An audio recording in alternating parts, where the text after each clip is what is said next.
Hey, I need a moment of your time. Quick, fast. It's not going to take me that long. Sometimes when I wake up in the morning, I wake up in the morning with books in my head. And this morning I woke up with The Giving Tree by Shel Silverstein. It's one of my favorite stories. And it's a story about a little boy that found favor with a tree. And this tree loved this little boy. And the little boy would go to the tree and he would say, "Let's play." And the tree would sway. And the tree would let the leaves come down, and he would pick the leaves up, and he would make a lion's mane. And when the boy got hungry, he dropped apples, and the little boy would pick up the apples, and he would eat the apples. And then when he got tired, he said to the tree, "I'm tired too." And the tree said, "Well, lean on me, and I'm going to give you rest, and my shade is going to block the sun." And so the little boy said, "Hey, I'm hungry again." So the tree dropped down apples, and he picked up the apples, and he ate it. And the little boy went away. And when the little boy came back, he said to the tree, he said, "You know what? I don't want to play. I want to make some money, and I'm older now." And so the tree said, "Okay, well, pick up my apples, gather them, and go sell them, and that'll give you money." So the little boy went away for a long time, and the little boy came back, and he said, "I don't want to play, and I'm not hungry.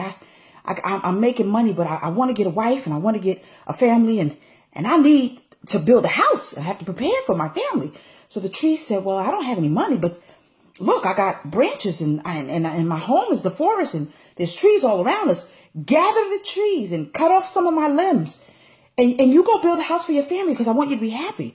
So the little boy ran, and he did that, and he came back, and then he said, "I'm tired. I just want to get away.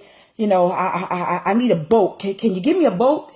And the tree says, "Well, I don't have a boat, but my stump and my whole body, it can build a boat. So cut me down, and you get your boat. And you, as sad as I'm going to be, I want you to be happy. You build your boat and you go away." And so the little boy went away for a long time, and the tree was unhappy. But when the little boy finally came back, he was old, he was feeble, he was frail. And he said to the tree, he said, "I'm tired. I'm just exhausted. I'm beat. I don't need money, and my teeth can't even eat the apples, but I just want to rest." And the tree said, "Well, I'm a stump now, and you've taken all I had. I only got a stump left. Your knees are feeble. Sit down and let me give you rest." And the little boy sat down, and he rested.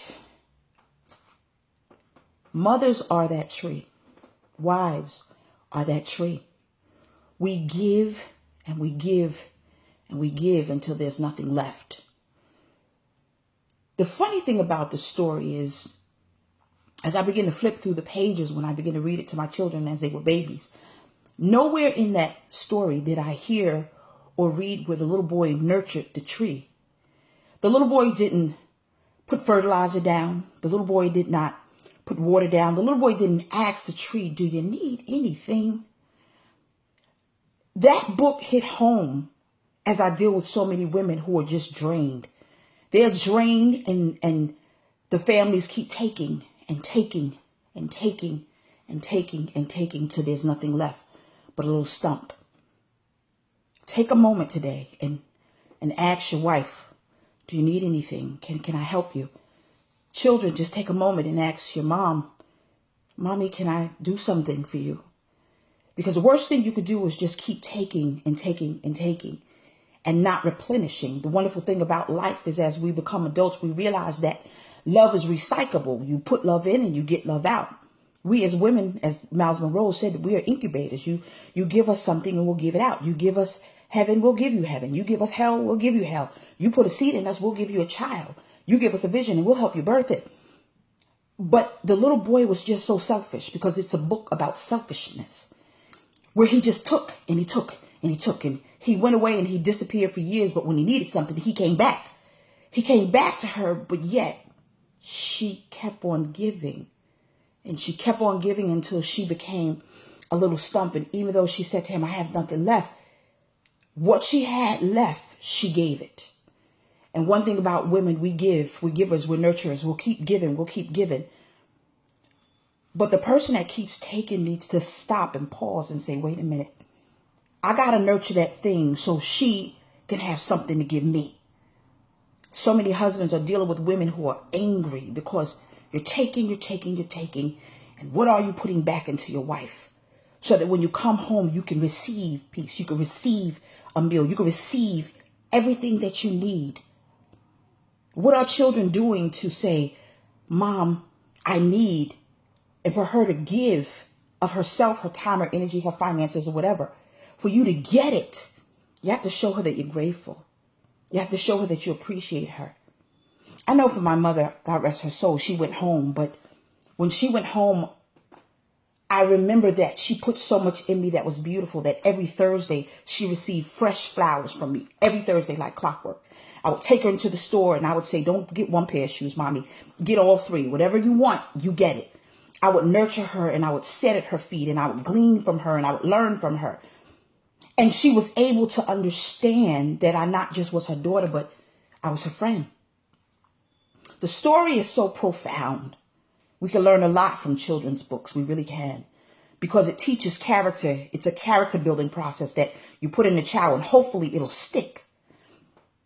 But we are the giving trees, women. We give, and we give. And we have people who just take in our family, our husbands and our children. They just take and they take and they take. Because the little boy even didn't say, well, tree, do you need anything? You need me to mow the grass around you, do you? But the tree said, I want you to be happy. Do you realize how strong it is for women to sacrifice themselves? I was speaking to a girlfriend the other day, and I'm going to let you go. And she said that she watched her mother feed everybody, but she never ate. She watched her mother do things, but she didn't do. Because Mommy had counted the pennies to make sure that they ate. And even though she sacrificed it because she didn't have. I remember even as a little girl, I shared the story, and my mother could not afford all of us to have McDonald's at the same time, because even though my father worked and he made good money, there were times when she had to budget. And one time she took us to McDonald's on Fulton Street and she bought one Big Mac, and she had 4 children, and she cut the Big Mac in 4s and got a large fry, and she gave us a little bit of the French fries, a large soda, and poured us a little bit. And since we were children and babies, that was enough. And she would sit back and she would just watch us eat, and she would smile because she was giving us something. One thing about women, we give because it makes us happy. But we're not to be taken for granted because we do that, because God has given us that ability. Understand the story of Adam and Eve. Adam had, Eve received. And so if you're a husband, please understand that your job is to replenish your wife. If you're a mother, your children's job is to replenish you. Don't wait for your birthday, holiday, Christmas. Nah. That's fine. But get a replenishment day and tell your children, even if they're small, they don't know, today you're going to do the dishes. Today, Mommy needs a break. Today, we're going to give you a coupon, and that coupon is to rub Mommy's back. Because sometimes children don't know, but when children get older, don't allow them to drain you dry. Don't allow your husband, hopefully if he's smart, he'll get this message and say, it's time for me to replenish my wife. The Giving Tree is a wonderful story. I admonish you all to get it if you've never heard the story. And if you've heard the story, apply it. I admonish couples to get it and read it to each other. That's what I would do if I was counseling couples. Read The Giving Tree to each other so that you won't be selfish and you'll realize that your husband or your wife needs replenishment. Women specifically. We need to be replenished. And it's not about sex. Sex is a wonderful thing. You're married, have lots of it. However, when your wife is tired, she won't even tell you because she doesn't want to rattle your feathers. But be man enough to realize it is my job to replenish her. Baby, what you need me to do? Stop by a mall, pick up flowers, get her a card. Tell her every day, thank you. Speak life into her. That makes her feel good. Believe it or not, she's waiting for you, attaboy. She's waiting for it. Pray over her. Get her favorite meal or her favorite cupcake or cookie.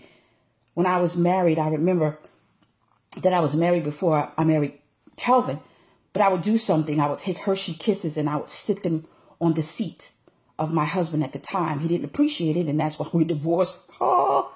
However, it is very imperative that you not take your spouse for granted, because he and she are together as a unit, and the wife is that giving tree, and she's given and she's given, And you're taking and you're taking, but you're not putting anything back. For moms, don't wait till your mother is laying in a box and you're standing over her and you wish that you would have taken more time while she is breathing. Now give her that. Give her time and give her attaboys and call her up and say, Mommy, I love you. That's one thing when my mom was stuck in the grave.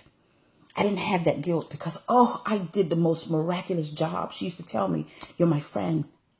And I speak highly of her now because she influenced me to be a great mom and to be a better wife even. And so she taught me. And so therefore I'm teaching everyone that I know. And so don't wait for mommy to be in a box to tell her, you know what? I love you. What issues you have even with your mother, get them out of the way.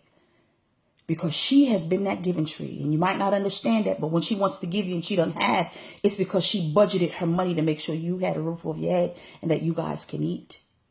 And so when she says no, it's not that she's saying no. She might be mad because she wants to give it to you, but she can't. But she does it in another way. You might be too selfish to realize that. And so please, I'm going to take this moment and I'm going to say bye-bye. But I'm also going to tell you, take a minute and you replenish your wife. And your children should replenish you. Children, replenish mommy. Because mommy is the giving tree. And over the course of time, she's going to be that little stump. And it will be unfortunate if you have to look over mommy in a box and say, I wish I would not have just taken so much from her, but given her something. Because there's going to be a time when you're going to call her. And God forbid she won't be able to call back.